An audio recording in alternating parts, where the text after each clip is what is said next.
Hola, ¿cómo están? Soy el profesor Felipe Román, esperando que estén bien en sus casas, sin mayor novedad. Vamos a empezar una de las primeras clases virtuales para poder revisar los textos para segundo medio, que son El ser niño guacho en la historia de Chile, de Gabriel Salazar, y La sangre y la esperanza, de Nicomedes Guzmán. Vamos a explicar un par de conceptos generales que sirven para los dos libros, y después, en un segundo video, voy a resolver las dudas que ustedes mandaron, ¿ya? Aquí tenemos la pizarra con los 2 años de publicación de cada uno de los libros. El ser niño guacho en la historia de Chile se escribió originalmente en 1989. Ahí Gabriel Salazar explicó o desarrolló la idea general del libro, ¿ya? Es un libro de escritura historiográfica, pero que principalmente lo estudia a partir de documentos, y la idea del autor ahí es irlo estudiando desde los sujetos marginales, ¿ya? Es un libro que mezcla elementos de historia con algunos elementos de sociología, mientras que el otro libro, que es este, La sangre y la esperanza, es una novela publicada en el año 1943 por Nicomedes Guzmán, que también de alguna manera trabaja el tema de los sujetos marginales, el tema de la pobreza, y en ese sentido las dos novelas ahí se cruzan en esa temática a nivel general, ¿ya? Lo primero, para hablar de los dos libros, de alguna manera nos tenemos que remontar al periodo colonial en Chile. ¿Qué tiene que ver el periodo colonial en Chile, lo que habitualmente se entiende como colonia? Que es acá donde de alguna manera se empieza a configurar lo que podríamos llamar este mundo marginal, que intentan trabajar los autores, ¿ya? ¿Qué pasa en ese contexto, en ese periodo?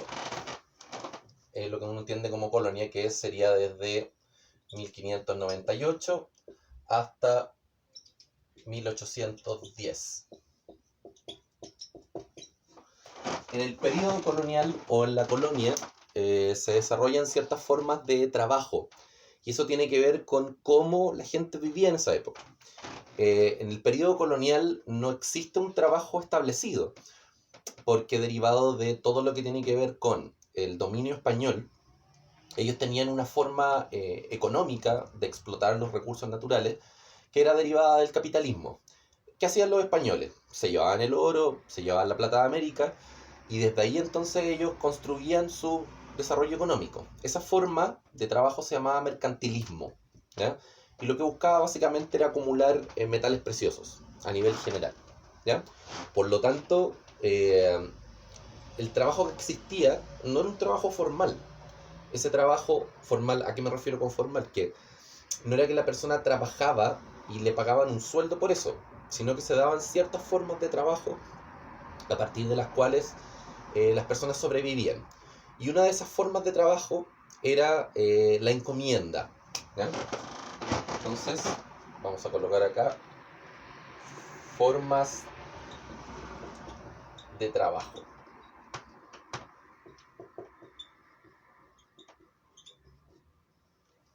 Una de esas formas de trabajo entonces era la encomienda. ¿En qué consistía la encomienda?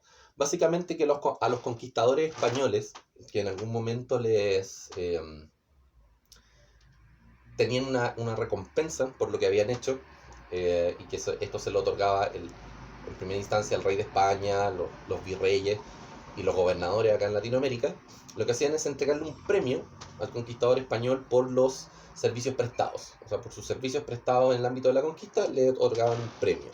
Ese premio habitualmente consistía en un grupo de indígenas que trabajara para él. Eso es lo que podemos entender como la encomienda. Entonces, en general, por ejemplo, ya un soldado español había recibido, por ejemplo, no sé, ya 20 indígenas para trabajar en una zona, para extraer oro. Y él estaba encargado legalmente de cuidar a esos indígenas, alimentarlos, vestirlos, evangelizarlos, etc. Entonces, la encomienda era una especie era una forma de trabajo, ¿ya? Se entendía también como un premio. También la encomienda se aplicaba en el caso de los indígenas como un tipo de impuesto. Entonces, en ese sentido, los indígenas pagaban un impuesto. Como ellos no tenían bienes, pagaban su impuesto con trabajo. Y todo eso incluía la encomienda, ¿ya? Como sistema laboral. Ahora, claro, la encomienda, a medida que se fue acabando el oro y a medida que se fue acabando la plata, La encomienda deja de ser importante como estructura económica. Ya hacia 1600 o 1700 el oro de Chile prácticamente se había acabado. Entonces la encomienda, de a poco, el trabajo, lo que podríamos llamar la minería, ¿ya? La extracción minera, la extracción de materias primas, empieza a ser reemplazado de a poco por la agricultura en general. Primero la agricultura se empieza a desarrollar, podríamos decir 1600, principalmente en pequeñas parcelas, fundos, chacras, etc. Entonces, como ya en Chile no hay oro, a los españoles ya no les dan este premio en una encomienda, porque ya no tenía mucho sentido que le entregaran indígenas para trabajar el oro si ya no había oro. Entonces, de a poco, el premio va cambiando y la encomienda empieza a ser reemplazada por lo que se va a llamar las mercedes de tierra.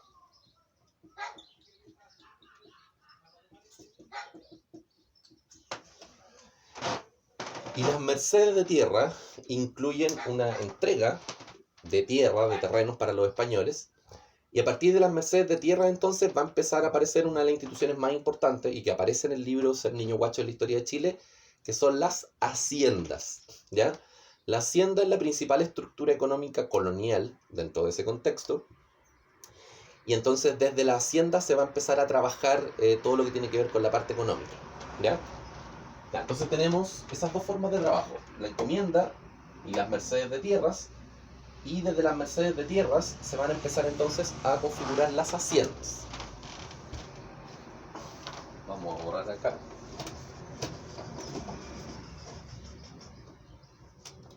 Ya.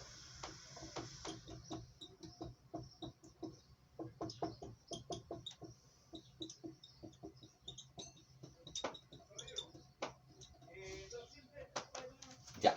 ¿Por qué son tan importantes acá las haciendas? Porque dentro de las haciendas empiezan a trabajar la mayor cantidad de personas dentro de Chile, a nivel general, ¿ya? Los que trabajan en las haciendas principalmente son hombres a nivel general, ¿ya? En el sentido de que muchos de los trabajos de las haciendas eran trabajos temporales. Entonces, habían dos tipos de trabajadores dentro de las haciendas. Por un lado estaban los trabajadores fijos, que eran los inquilinos, que ellos vivían adentro de la hacienda, tenían que pagar impuestos, trabajaban para el dueño de la hacienda, y estaban los peones, que eran los trabajadores temporales. Entonces tenemos acá, como forma de trabajo, por un lado los inquilinos, como trabajadores fijos, y por otro lado los peones.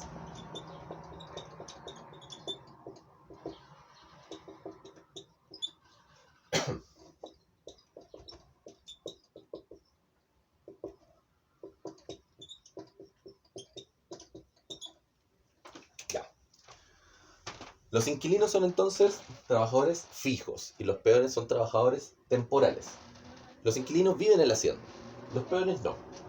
Los peones llegan a la hacienda, están 1 o 2 meses, trabajan por ejemplo para una siembra o para alguna cosecha en específico y después se van. ¿Qué pasaba con estos hombres que erraban de un lado a otro? Generalmente eran hombres solos, que no tenían familia y que muchas veces, en más de alguna oportunidad, por ejemplo, dejaban, no sé, embarazada, tenían relaciones sexuales con alguna mujer, la dejaban embarazada y abandonaban a sus hijos, ¿ya? Y ahí ustedes pueden ir ya viendo cuál es el nexo de la instancia con el título del libro, o sea, Niño Guacho de la Historia de Chile. ¿Por qué? Básicamente porque muchos niños huérfanos, muchos niños guachos fueron quedando de a poco abandonados por estos padres que, claro, tenían un hijo, se iban a trabajar a otro lado porque era una instancia temporal, ¿ya? ¿Qué es lo que se podría ver en el Ser Niño Guacho con la historia de Mateo Vega, que es el papá de los niños de Rosario Araya que finalmente quedan ahí, bueno, abandonados y con todo lo que pasa en el parto que ustedes han ido leyendo, ¿ya? Entonces, toda esta masa de trabajadores que por un lado son fijos y que por otro lado son temporales, eh, no es principalmente población indígena, porque la población indígena también, con los procesos de guerra y enfermedades, gran parte de la población indígena que había en Chile muere, aproximadamente muere cerca de la mitad de la población indígena de cerca de los 2 millones que habían, ya hacia el año 1650 quedaban aproximadamente unos 800.000. Entonces, derivado de eso, la gran parte de la población que trabaja acá en las haciendas durante el periodo colonial es una población mestiza. Entonces, tanto los inquilinos como los peones son mestizos, ¿ya?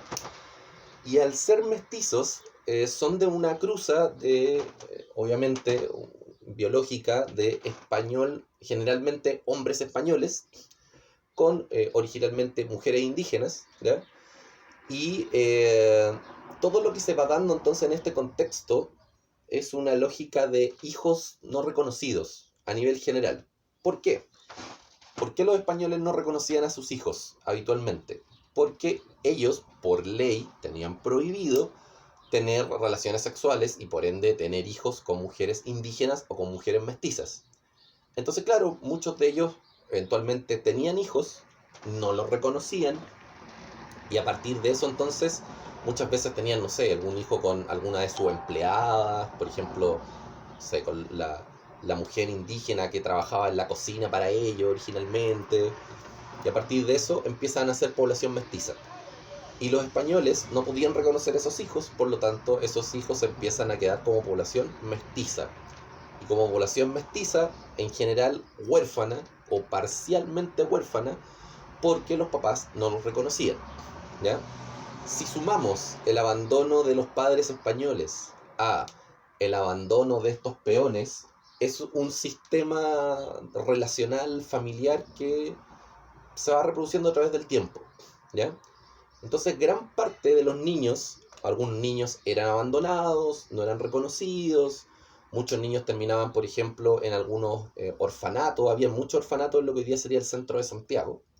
De ahí, por ejemplo, en órdenes religiosas, había muchos orfanatos, curas o sacerdotes que cuidaban a estos niños. De hecho, bueno, de ahí también se deriva el nombre de la calle Huérfanos, ¿ya? La calle del centro Huérfanos se llama así porque originalmente ahí había un gran orfanato que era la Casa de Expósitos. Estaba justo en la esquina de lo que hoy día sería Huérfanos con Ahumada, estaba la llamada Casa de Expósitos, y por eso la calle se llama Huérfanos, ¿ya? Entonces estos niños pobres que quedan en ese contexto, dejados de lado, abandonados, son los que empiezan a trabajar en el campo y son los que empiezan a mover la economía en general, ¿ya? Los mismos niños guachos que originalmente son abandonados, posteriormente van a... imagínense, un niño, ya, niño abandonado que está en un orfanato, después, no sé, a los 5, 6, 7 años tienen que empezar a trabajar como por cuenta propia, ¿ya? Y eso implica que un niño a los 7, 8 años iba a trabajar a alguna hacienda, podía estar ahí unos 2 meses, le pagaban con un par de recursos y después se iba a vivir a otro lado. Entonces gran parte de esta población, de los trabajadores temporales o los peones, eran población que iban de un lado a otro, ¿ya? Era lo que se entiende como población errabunda o vagabundo, y aquí se empieza a desarrollar lo que se llama el vagabundaje, ¿ya? Como proceso o como fenómeno.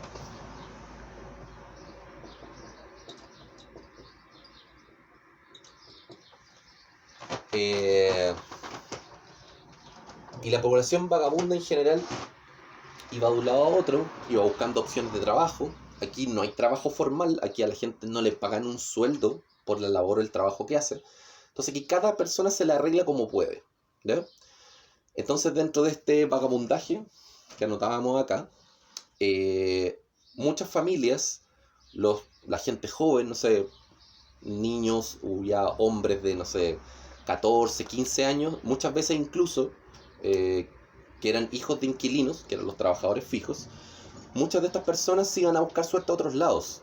Porque claro, en una hacienda había cierto número límite de personas, entonces no podían vivir todos exactamente en el mismo lugar. Por lo tanto, iban a buscar suerte a otros lados, ¿ya? Entonces, ¿qué pasaba? Tenemos, no sé, hombres de 15, 16 años que van a una hacienda, trabajan, están allí 2 meses, a veces conocían a alguna mujer, podían dejarla embarazada sin saber, y después iban a trabajar a otro lado. Entonces ahí quedaban niños guachos, niños huérfanos, y después esos niños cuando crecían seguían exactamente la misma lógica porque nunca habían conocido a sus papás. Entonces, derivado de todo eso, se empieza a configurar esta masa de lo que podríamos llamar niños huérfanos durante el periodo colonial, que dijimos que va más o menos desde 1598 hasta la independencia, 1810. Ahora, toda esta lógica de los niños guachos y los niños huérfanos se siguió desarrollando incluso después de la independencia. Porque acabada la independencia, la institución de la hacienda todavía permanece, ¿ya? La hacienda siguió funcionando en Chile prácticamente hasta mediados del siglo XX. O sea, durante todo el siglo XIX, las haciendas siguieron funcionando igual. Entonces esta lógica del vagabundaje y esta lógica de los niños que trabajaban en el campo siguió funcionando también de la misma manera, ¿ya? Entonces, ¿qué pasó?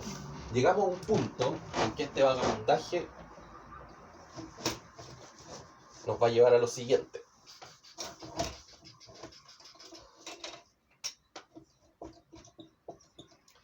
Ya en el siglo XIX, 1800, 1900, va a haber mucha gente que va a empezar a abandonar las haciendas, ¿ya? Por distintos motivos que ya o no había trabajo, o muchas veces habían demasiados abusos de parte de los patrones. Muchos patrones golpeaban a sus trabajadores, abusaban de ellos en términos físicos, había también mucho abuso sexual en ese contexto. Entonces, por lo tanto, mucha gente se empieza a ir de las haciendas. Y los que se van de las haciendas, habitualmente van a llegar a las ciudades como gente pobre, que van a vivir en sectores periféricos, que van a vivir en lugares que están en la orilla de la ciudad, donde no hay agua, no hay alcantarillado, no hay ningún tipo de servicio básico, y por lo tanto empiezan a quedar como población pobre. Entonces en el siglo XIX se produce un proceso de emigración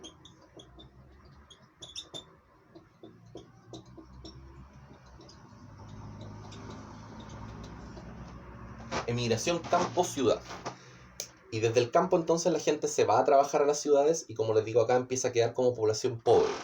Y aquí es donde de alguna manera se van conectando los dos libros.